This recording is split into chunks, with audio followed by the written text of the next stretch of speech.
So here we have a collection of the Beolab 14, Yes. which is the small satellite speaker system made almost at the same time as Beovision 10. Yeah. So you can recognize some of the profile here on that one. Yeah. And it's another example of the joy of working together with the right engineers, because making that piece in a single solid piece of aluminium would be for many pretty expensive, because they would say, no, you need to mill out a lot. But those clever people at Factory 5, they were saying, no, let's take a tube and then we just press it into shape. Bang! Yes. Goes out, and then you just need to do a very tiny milling to get the surface right.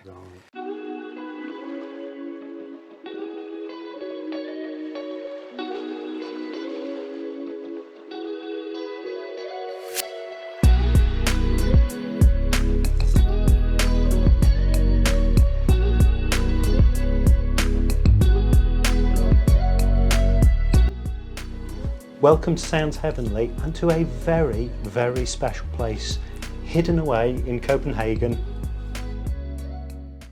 And this looks very interesting, the disc, the larger disc, that almost, it looks a bit like the Beolab 14 subwoofer, but... It is. It was one of the variation. You can see there's an alternative with this kind of cross section here and on the satellite here. So it was like another variation of the Beolab 14. Wow. It reminds me of the Beovox Kona, the old subwoofer. Right, exactly. So, yeah. Wow. And for me, seeing the two basses together says everything about that's Beolab 8000 and Beolab 18. Exactly. And when I was asked to do Beolab 18, I wasn't really that happy about it, because it was a time when David had passed away. Yes. It was too sudden. I mean, because he was working basically a week before he passed away in the studio, so it came really fast. Yeah. And then they asked, okay, Torsten, can you do a remake on one of his best speakers? I was like, I wasn't that happy about doing that, because it didn't feel right, but they actually kept pushing for it, so and why not take a try? Yeah. And I think what I did was saying, let's not take a look of the shape, but try to understand it. Yes. And one of the interesting things is that one of the core story of it is that it is a speaker that is bigger than the aluminum tube. Yeah. So and that's invention number one in Beolab 8000. So if we use the same thing, but gives it a new shape, okay, then we have one other thing. And there came the idea of saying we have the tube, and then we make lamellas out there, so it gets this kind of feel that sound is spreading out from the center of the tube. Yes. And the reason I chose wood there for lamella was that I had this kind of long wish of, it could be nice to combine those two materials, the cold, the precise aluminum, and this warm, gentle wood. And in my home, I'm surrounded with furniture that has this natural wood, uncovered, unpainted. So could we have the same poetic raw feel into that? I felt that would be really great for the speaker. It was rather delicate for them to do, because I like the very slim lamellas. It should be really elegant and thin. And at the same time, you should not be able to see really what's inside. That's right. You can't see the drivers. And at the same time, you needed the acoustic to work perfectly, because it should not compromise the sound too much.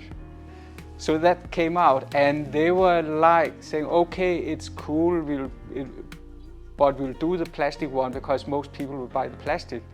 But it would look good in the shop with the wooden one. Yeah. But then it turned out that it became so popular with the wooden one, and in some way you could say maybe it became too popular, because it became like then mandatory that every B&O speaker afterwards should have, you need to have wooden lamellas to make it. And that was not the idea. No. It was like one-off thing. Yes. But to me, it's probably my favourite of all the speaker designs, I think. I loved BLab 8000, but then when I saw BLab 18 against it, I saw that it had become a really mature design again. It seemed, for me, BLab 18 is so delicate. It sits so lightly in the room. I think it gets really close to what I really hope to achieve when I'm doing things. Yeah. On the same time, I think I have so much respect for BLab 8000 because it's such a brilliant take and done by a real mastermind, I think. Yes. So and it opened up the road for all these things. Yeah. I think the way I would describe it, for me, BLab 8000 is when you hear the first song that your favourite band ever made, and you hear what made them become great, but then you see BLab 18 and it's that final song, it's that finished version that they've made, everything's been practiced and tuned to perfection. That's really nice of you so to say. For me, it's the perfect legacy to the BLab 8000 and to David's work through to your own. So that's probably, that's the one B&O product I will keep coming back to and will always want to own over the years. So yeah. Thank you. I have the same with the Beogram 4000 too. That was the first B&O product I brought. Yeah. Here we have the Horizon. Yeah. This is actually design mock-up we presented when we presented the concept to the great people in B&O. It was a telly where I was asked not to put front glass on. If you look at Beovision 10, 11, 14s and all the previous ones, there's a glass in front that covers the frame of the display. Yeah. And unfortunately, we had to use displays where you have a metal frame to hold it all together. Right. And to cover that, it's always get bulky or cheap or something when you actually want this flush surface. But on this one, I was told in a way to make a more, it was the goal of doing a new Beovision MX, a more like broad television, more broadly accepted price-wise. Yeah. And so the challenge was how do you handle the edge of this one? And after a lot of sweat of how to do it, suddenly it was like, why are we always trying to like work in this direction? Why didn't we go that direction? Right. Like those mirrors that you have back home, some of these mirrors where you have like a thin but deep frame that does something really interesting. Yeah. So let's do the same here. And by that, it's possible to hide that it's almost 10 millimeter deep here by doing it slimmer. Yeah. And you almost forget the thickness of it because you see it as an intent. Yes.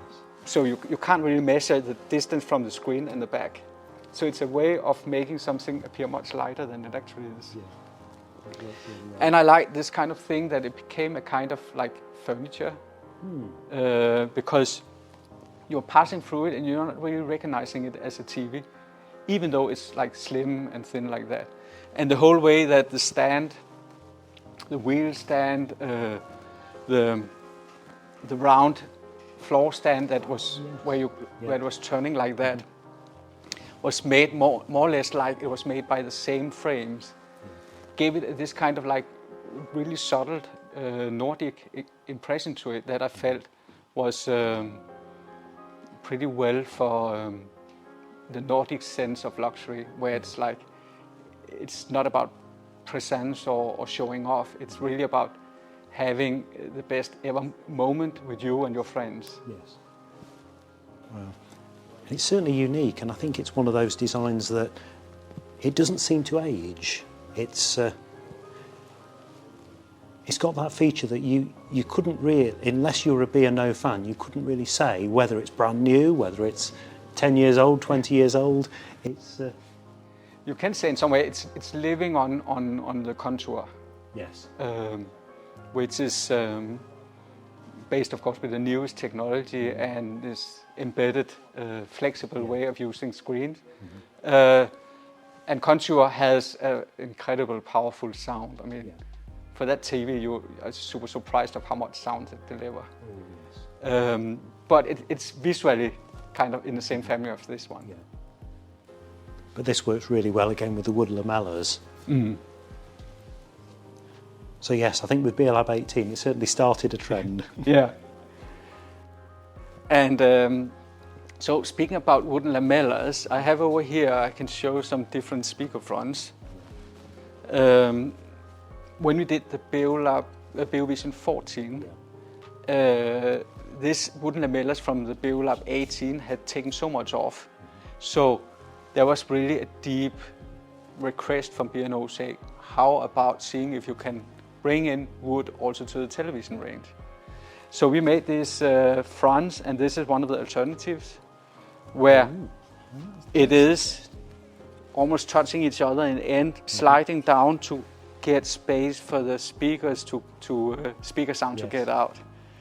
In the end, it became the other one where it's a little bit flexed like that, which is gives this kind of it's almost like if you look at lamellas on mushrooms, you see some of them are like continuing all the way, some is stopping in between, they're sliding in on each other, and it's the same kind of feel that was added on to the screen.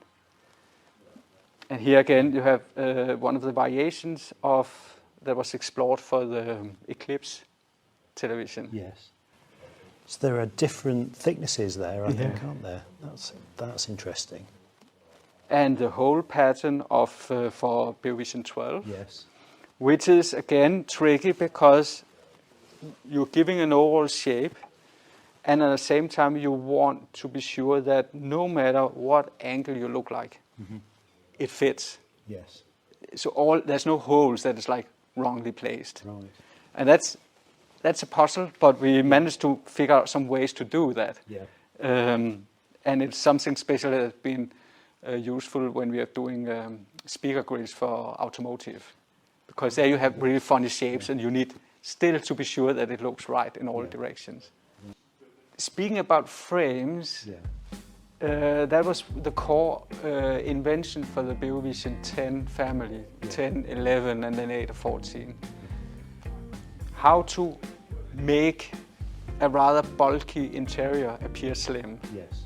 And it's bulky because both of the structure that you are doing, when the panel you can source, all the electronics inside. And what people maybe don't realize is how much hardware that's actually inside a B&O TV. Because you have the whole system to control whatever you put on speakers. All the surround and Atmos and whatever you have is inside TV. Like, I don't think anybody else is doing that. No, that's right. It's not just a television, is it? It's a complete surround sound system. So that's always a challenge for designers. How do we wrap these things into something that appears super slim? Yes. And the trick here was to have a frame in polished aluminium that is angled like that. Because when you look at from the front, this angle reflects the wall. Because somehow you're looking like that, and your eyes goes up and find the wall color. So it disappears. Then when you're looking at, and you can only see half of the distance. When you look at it from the side, this one reflects the room, so it becomes alive. But the back part starts to reflect the wall and disappears. So no matter in which direction you are watching, you have more than half the visual thickness of the product. So that was the philosophy behind this one. Moving some years forward, and we are asked, the next television we were asked to do was different in the way that from then on, all the screens and the hardware for the screens, actually a complete television, was coming from LG in Korea. And this was the first project we did with that recipe. Which means that before I had completely control of everything. Now I didn't know what was going on from here and up. Right. And because how the screen can change, can't it? Exactly. So, and how to handle that. Yeah. And especially we didn't want something like you were putting on bottom of it, because at that time it was a new way of collaboration, and we wanted to be sure that all B&O customers felt that it was a complete B&O product. Yes. So I had to figure out a way to be sure that this part I had control on and the part that I didn't have control on was matching to each other. Yes. The second thing is that the hardware I got from B&O, especially the main brain with all the wires and cable management, was having this height. So that was fixed. Yeah. And the speaker configuration that was giving with a very powerful center speaker had that height. Yeah. So there was like these two fixed things. So then came the idea of saying, if we can take that part and mirror that one, we have at least one element that can be decided really late in production, that we can match up to that one. And then we can get the thing that they fit to each other. Yes. And then, therefore, comes this recipe of having a slim piece of glass and a powerful sound beam that meets each other like an eclipse. Yes. That makes sense now, and it looks so good together because of that section underneath. It matches, it all matches together. Exactly. And again, here it's about getting this kind of lightness, because OLED was the new technology, and everybody was so surprised of how thin it was possible to make that technology. So could we celebrate this thinness and add the volume only where needed with the speakers?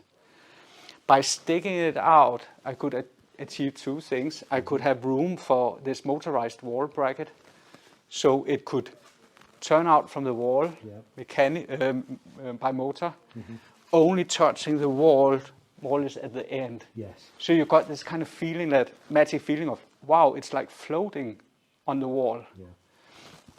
At the same time, when it's on a floor stand, it highlights this expression of the storyteller, because it does this. Yeah. Hello, let me entertain you. Yes. By, this broad stereo perspective. Yeah. Well, thank you, Torsten, for letting us come and have a look around this amazing space, and for telling us some of the hidden insights that came into B&O products. It's really been my pleasure. Thank you. Thank you very much for watching, and please stay tuned. We've got lots more amazing B&O videos to come soon.